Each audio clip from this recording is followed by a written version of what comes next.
Hey friends, Derek here from Bomb Socks with more Bomb Bites, where we feast upon the words of Christ one bite at a time.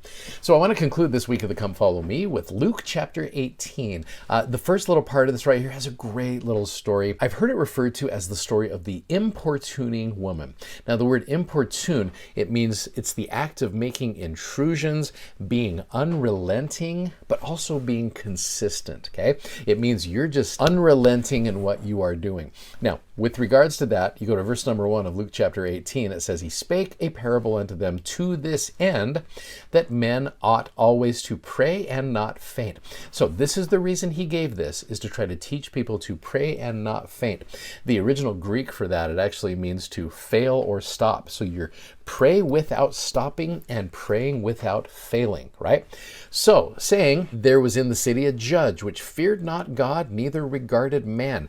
And there was a widow in that city, and she came to him, saying, Avenge me of mine adversary." Now, according to the law of Moses, a widow would not approach a judge. She would usually have a family member, a male family member, an uncle, brother, someone. So this tells you this woman has no other option, so she is approaching the judge. "And he would not for a while, but afterward he said within himself, Though I fear not God, nor regard man, yet because this widow troubleth me, I will avenge her, lest by her continually coming she weary me." I'm going to come back to that in a second.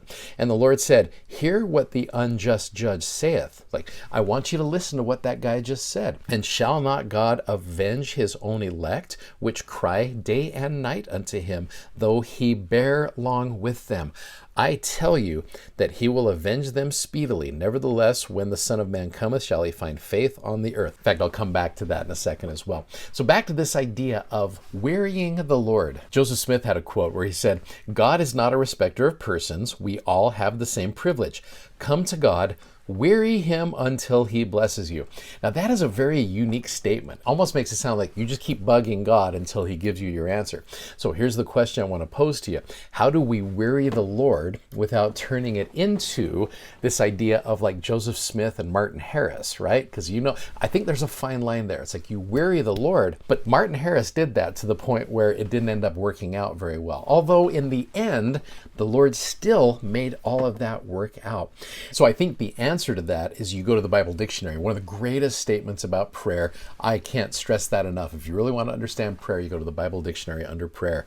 Prayer is the act by which the will of the Father and the will of the child are brought into correspondence with each other. The object of prayer is not to change the will of God, but to secure for ourselves and for others blessings that God is already willing to grant, but are made conditional upon our asking for them. That's the thing, is the Lord has said multiple times, ask, ask, ask.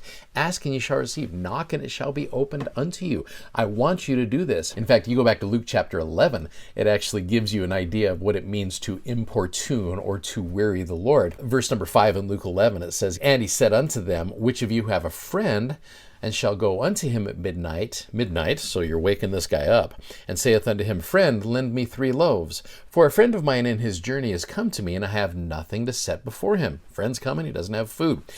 "And he from within shall answer and say, Trouble me not, the door is now shut, my children are with me in bed, I cannot rise and give to thee." It's like, my family's asleep, leave us alone. "I say unto you, though he will not rise and give to him, because he is a friend, yet because of his importunity," there's that word again, "he will rise and give him as many as he needeth. I say unto you, Ask and it shall be given unto you. Seek and ye shall find. Knock and it shall be opened unto you." Here's Jesus saying flat out, I want you to keep asking.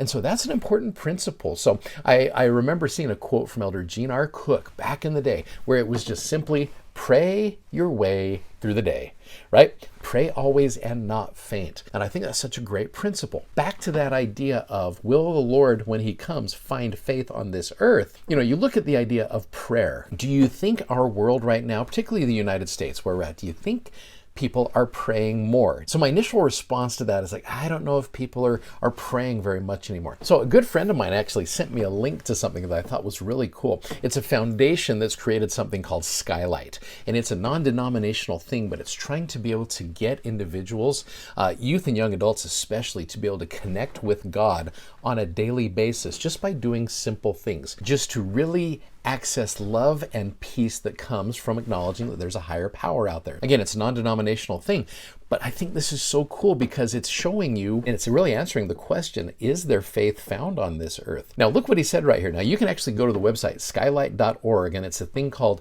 Prayer Wrap, which last week was the National Day of Prayer. And they found some very cool data with this right here, and I love how they have leveraged technology to be able to show all of this right here. But what it does is it lists a bunch of infographics here that are so cool. Like, for example, 85% of Americans connect with their higher power. This is a group of individuals that was surveyed in the United States, and it shows kind of what they're doing here with this. It says the average American prays 2 times a day, which I think is so cool.